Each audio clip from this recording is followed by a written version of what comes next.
Hi everyone, thank you so much for joining us today. I'm Srividya and she is Purva, and we are incredibly excited to share some life changing ideas from the book that completely shook up how we look at our daily lives. The chapter we are going to dive into is called Catalyzing Holistic Health from the book The Worldly Monk. The book The Worldly Monk offers a subtle yet transformative journey into consciousness progression, honoring our elemental nature, awakening deeper longings, and unlocking higher human potential. Rooted in timeless wisdom, yet written for today's seeker, it offers reflections to help navigate life and vocation with grounded clarity, purpose aligned aspiration, and inner realization. More than a guide, it is an invitation to reimagine human progress through humanistic awakening, transcendental leadership, and purpose driven enterprises that uplift both self and society.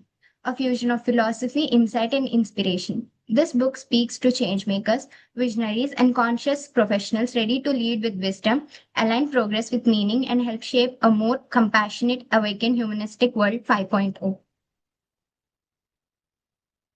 Yes. And before we go any further, you might be asking yourself, like, why did they choose this topic? Honestly, look around. We are all living in a fast forward world. We are constantly rushing, staring at screens, feeling stressed, and trying to find happiness in a quick scroll through social media or a cup of coffee. We choose this chapter because it gives us a super simple, practical roadmap to step back, breathe, and figure out how to feel truly whole again. Exactly. It's not about complex medical jargon. The book beautifully breaks health down into five intersecting layers: the body, the mind, the heart, spirit, and consciousness, and what lies beyond spirit. Today, we are going to discuss the conventional layers of body, mind, and heart, and we will discuss the primordial connection of belongingness, why we crave attention, and how did we find real lasting happiness. Spirit and beyond spirit, we will be discussing in our later sessions. Yes, so let's start with the body. When people talk about physical health, they always say eat your vegetables or go to the gym or sleep for 8 hours. But the book says we are missing something much simpler, right? And Yeah. based on this, I have one question. Are we overlooking the simple foundational anchors of physical well being? Yes, absolutely. Like we are so busy looking for expensive supplements or high-tech fitness watches that we completely ignore like the free simple tools we are born with. The book highlights three incredible simple things. One is breathing right, grounding sufficiently, and smiling often. For example, most of us breathe really shallow, like just from our chest, especially when we are stressed. That actually tricks our brain into thinking we are in danger, like we are running away from a wild animal. Breathing deeply from our belly immediately tells our nervous system, like, hey, you're safe, relax. So I think, Yeah, that is so true. And the second one is grounding, right? It is something I tried recently. Think about it.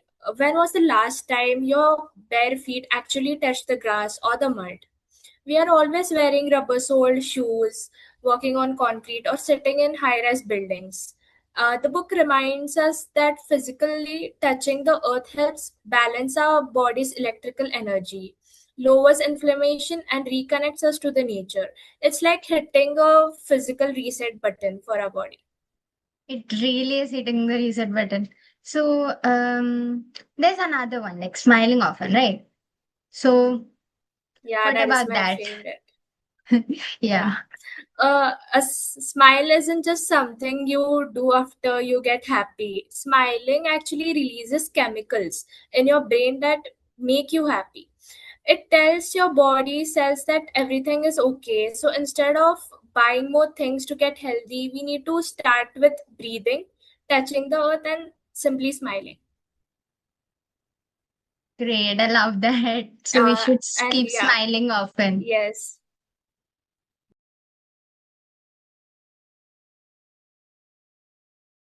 Yes, and I have one question which people keep asking. How do we expand our definition of the mind from just thoughts, and how do we align its core components? Hmm. To answer your question, let's step up to the mind part of the session today. So, usually we think like a healthy mind is just one that isn't stressed.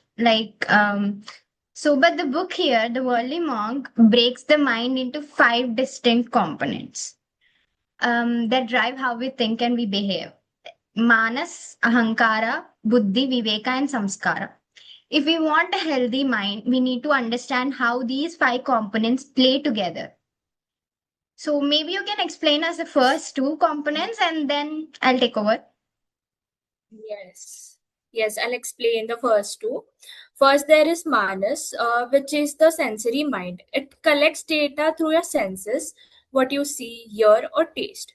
But it Mm. is always in doubt, swinging between I like this, I dislike that, and it's Mm. highly impulsive. Then comes Ahamkara, the ego or the I maker. This is the part of the mind that takes everything personally. It stamps me and mine onto everything it says. This is my success or this is my pain.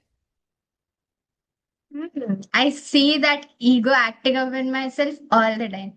Like, but thankfully we have other three components to guide us so that ego don't act upon us. So there is buddhi, the third component, which is our logical intellect. It analyzes, compares, and processes facts to make decisions. Then even deeper, we have viveka, which is discernment or inner wisdom we call. It's that the quiet voice that distinguishes between what is temporary and what is permanent. What is just passing pleasure versus what is truly good for you in the long run. So viveka is really important. It's what keeps us aligned, keeps that ego away from us. And finally, there is samskara, our subconsciousness conditioning. So these are the deep grooves or impressions left in your mind from past experiences that actually dictate how you react automatically. I think you understood how these Okay, five are so aligned yeah. components. Yeah. So that answers your So question, right? basically a healthy mind. Yeah, so basically, a healthy mind is one where we calm our ego and our automatic reactions, allowing our viveka and our inner wisdom to guide our intellect and decisions. And when we heal the mind, we open up the heart,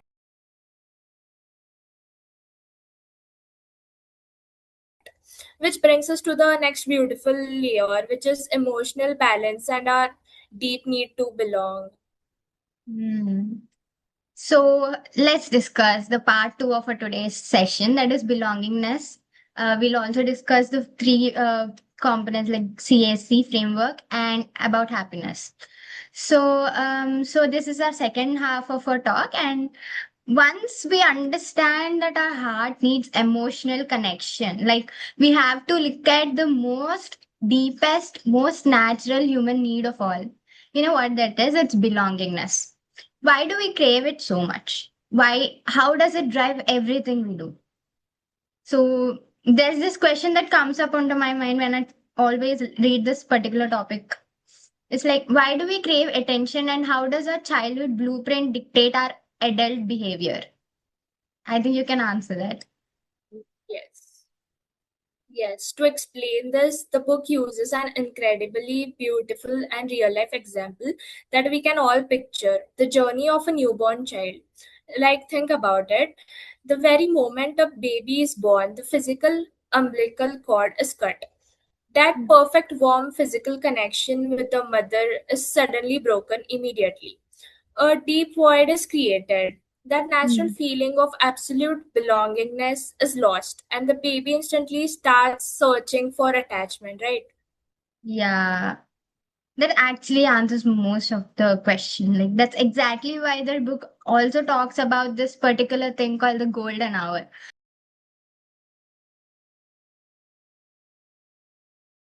Like that crucial hour right after the birth where the babies lie skin to skin with the mother's chest, and it also like reassures the baby that they're safe, loved, and connected. But as the baby grows, like they become adult, they try to fill that void by seeking something called attention.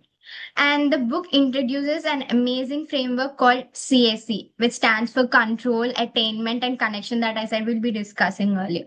It maps directly to the three innate qualities, the three gunas from ancient wisdom. We can break the CAC Yes, down. let's break those three down. Mhm. Yeah. Yeah. First, we have control, which connects to tamas, which means Mhm. inertia or resistance. When a baby cries, historically they are using control to force their parents to stop everything and attend to them, right? In Yeah. adults, if these qualities is too dominant, it becomes a toxic need for power, control, or playing the victim just to get attention. Second, we have attainment, which connects us to rajas, which means action and desire. This is when a child runs to their parents holding up a drawing, shouting, "Look what I made." They want attention through Mhm. achievements.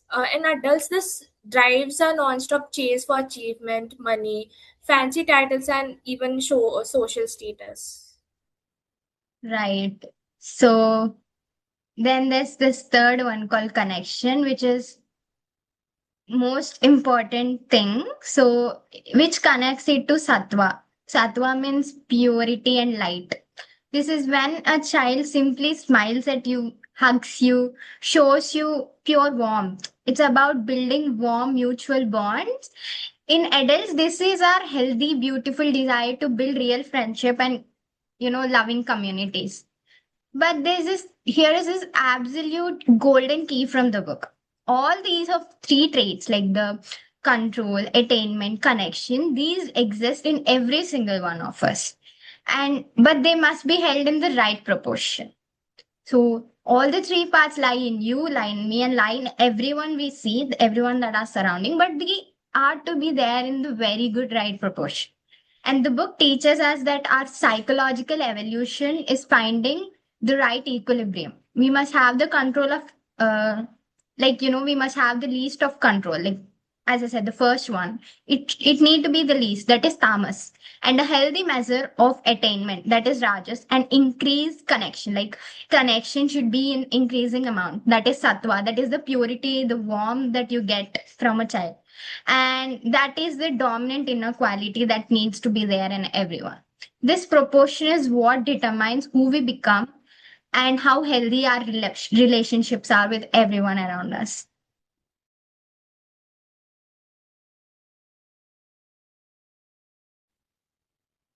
Yes, So, exactly. And if we don't have that inner alignment, we end up chasing the wrong things hmm, to find happiness. yeah, Happiness. exactly. And And that so turns I like have a really question toxic. related.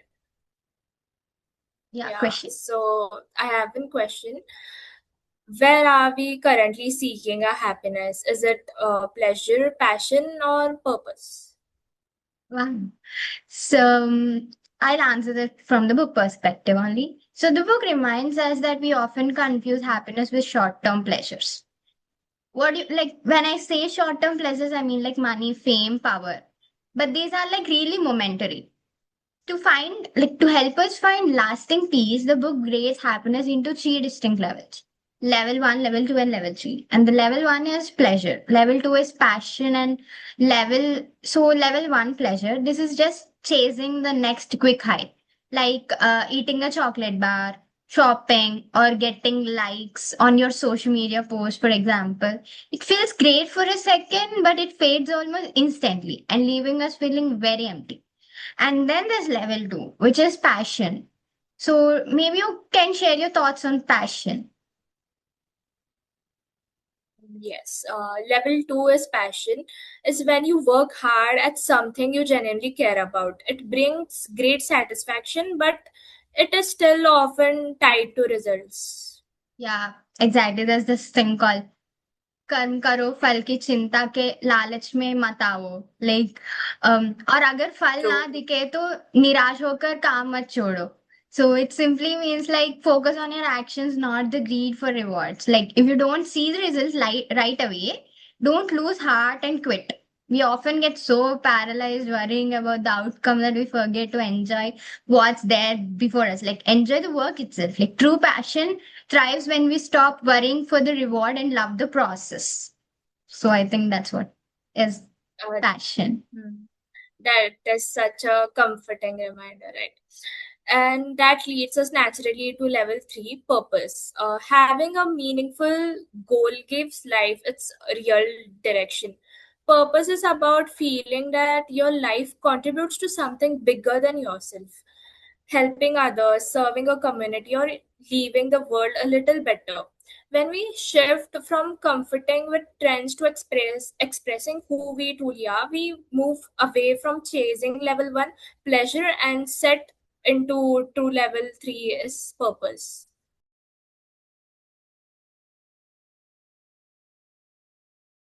Yeah, so now that we So have this is the covered, journey from level one hmm, to level three. Yeah. we have covered the journey from level one, that is pleasure, to level two, that is passion, and level three, we have purpose. So I think we can conclude today's session. This has been such an eye-opening journey. Let's bring this all together and maybe like a summary. So holistic health isn't a strict set of rules or a boring diet that we think we need to follow.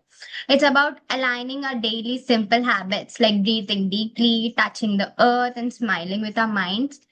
With our mind's inner equilibrium, our heart's need for real connection, and our natural zeal for a higher purpose. And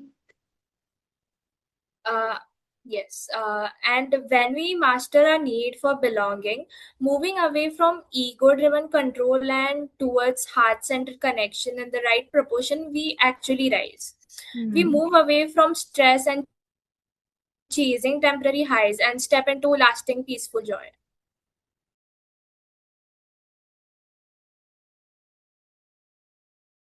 yeah. So that was a great session. So we want to leave you all with one simple question to think about today. Yes.